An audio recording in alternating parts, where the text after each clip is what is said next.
Bonsoir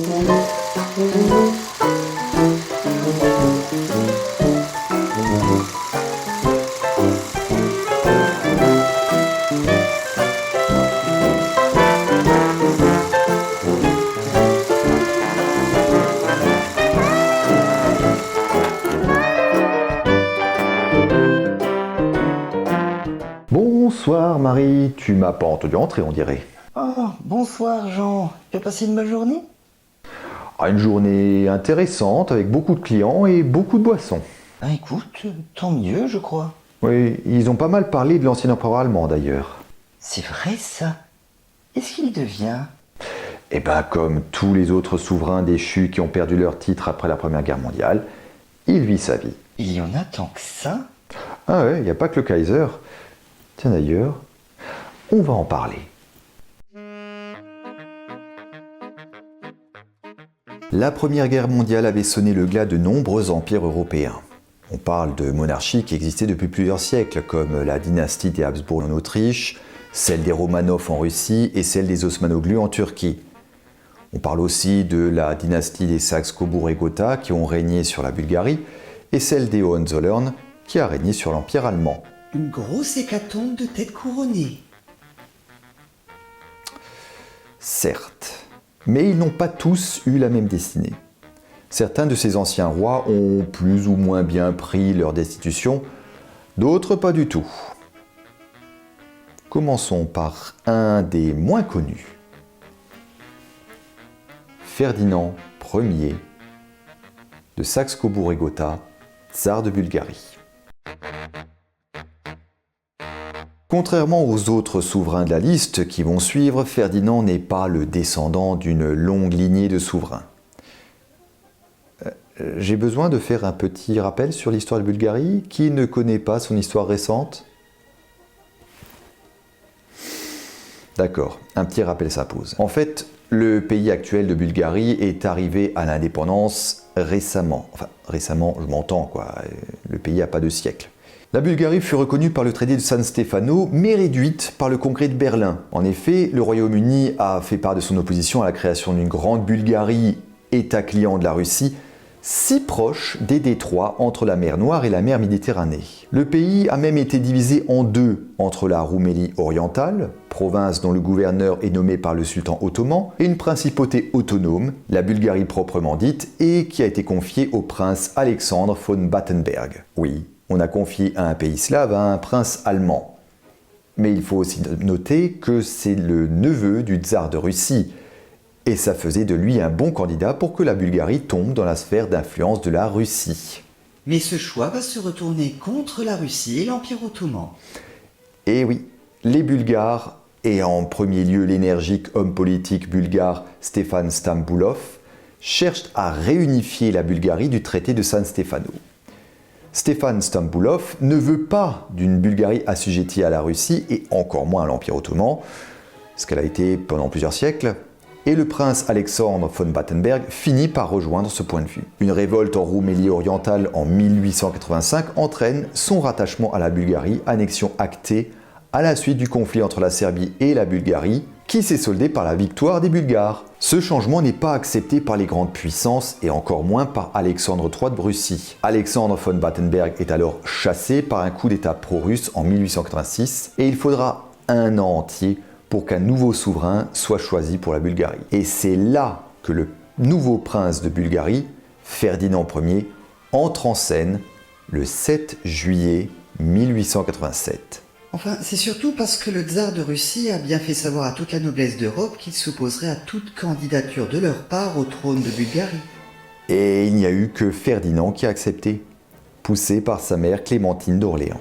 Après, ce pari s'est retrouvé assez payant, étant donné que ce n'est que la peur de la réaction des autres grandes puissances qui a empêché la Russie d'envoyer ses armées envahir la Bulgarie.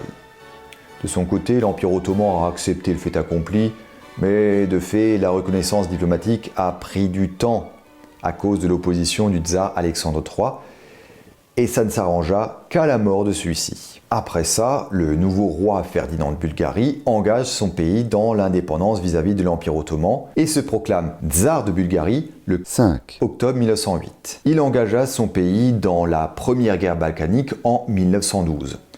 Mais le partage des terres ottomanes d'Europe ne contente personne. Et pas non plus la Bulgarie, qui repart en guerre contre ses anciens alliés.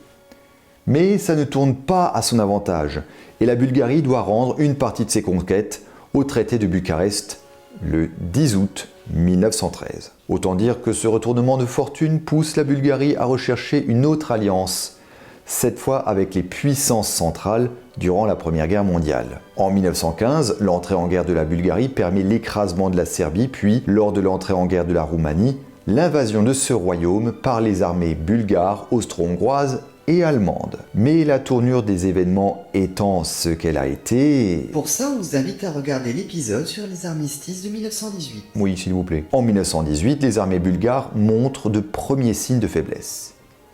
Elles subissent une première défaite face aux armées grecques en mai 1918, alors qu'elles étaient à ce moment-là seules à tenir le front de Macédoine, qu'elles étaient mal ravitaillées, démoralisées, et que les désertions se multipliaient. Les Alliés lancèrent alors en septembre une offensive qui brisa les lignes adverses et qui leur permit d'avancer rapidement. Les Allemands, qui étaient alors beaucoup plus préoccupés par ce qu'il se passait en France, ne purent se permettre d'envoyer d'importantes troupes dans les Balkans. La situation était alors telle qu'une partie des troupes bulgares en viennent à se mutiner contre le gouvernement. Ça sent le roussi.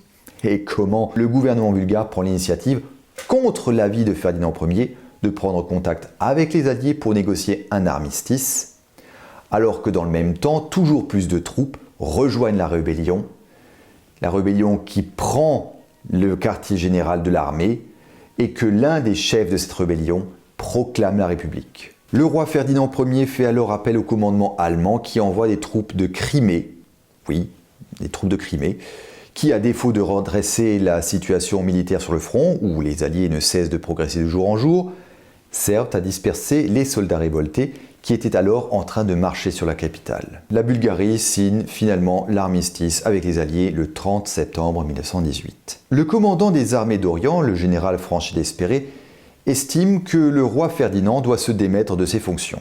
L'idée fait son chemin, et pour contrer ça, le roi Ferdinand envisage l'idée d'un coup d'État contre son propre gouvernement. Idée d'ailleurs que le pouvoir allemand approuve.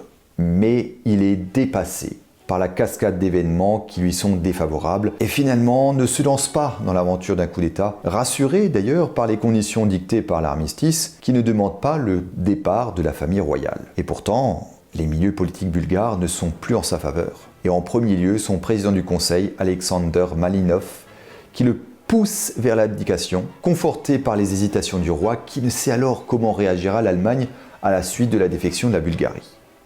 Le 3 octobre, Ferdinand Ier cède et donne sa lettre d'abdication en faveur de son fils Boris. Et alors, qu'est-ce qui s'est passé ensuite ? Ferdinand Ier était soulagé du maintien de sa dynastie sur le trône de Bulgarie. Et c'est d'ailleurs, on le notera, le seul à avoir réussi cet exploit. Il espérait se retirer en Bulgarie même, mais le président du Conseil sait ce qu'il envisage. Il ne veut pas juste se retirer, il veut juste prendre de la distance et continuer à exercer une influence sur la politique bulgare. Alors, il est sommé de se retirer.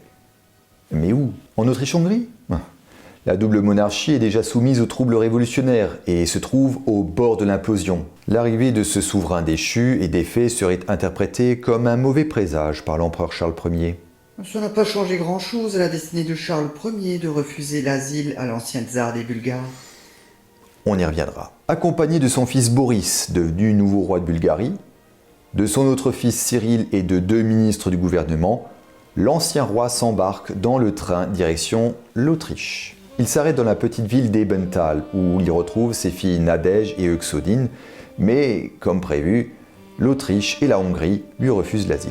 Il s'installe alors finalement en Franconie dans l'Empire allemand, à Cobourg, ville d'origine de sa branche familiale. Il se fait difficilement à cette nouvelle vie à Cobourg, accompagné par ses filles, le prince Cyril et une partie de ses domestiques.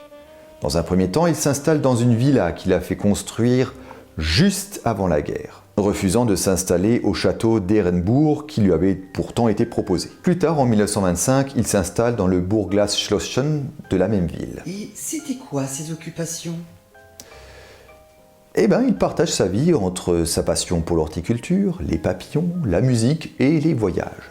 Il a participé à l'activité culturelle de Cobourg, soutenant les écoles, le théâtre d'État, la paroisse catholique de Saint-Augustin, ainsi que l'église paroissiale protestante de Grubenforst et la Heiligkreuzkirche protestante. Il a fait de nombreux dons au musée naturel de Cobourg et il s'est bien voyagé. En 1927, il se rend en Égypte. En 1927-1928, il a traversé l'Amérique du Sud tropicale de Rio de Janeiro à Santiago du Chili. En 1929, il voyage en Afrique de l'Est et équatoriale et il retourne en Égypte en 1931. Et en 1931, il vivait encore à Cobourg. Ah bah ça va, il a pas trop à se plaindre. Mais dis-moi, est-ce qu'il a envisagé de reprendre son trône en Bulgarie? Ben, même s'il est resté très informé de ce qui se passait en Bulgarie, il s'est vite rendu compte que son successeur n'avait pas besoin de ses conseils. Au moins était-il apparemment heureux d'avoir sauvé l'essentiel, à savoir que sa dynastie se maintienne sur le trône de Bulgarie malgré la défaite. Et croyez-moi, quand je vous dis que tous les autres n'ont clairement pas eu cette chance, à commencer par Charles Ier de Habsbourg.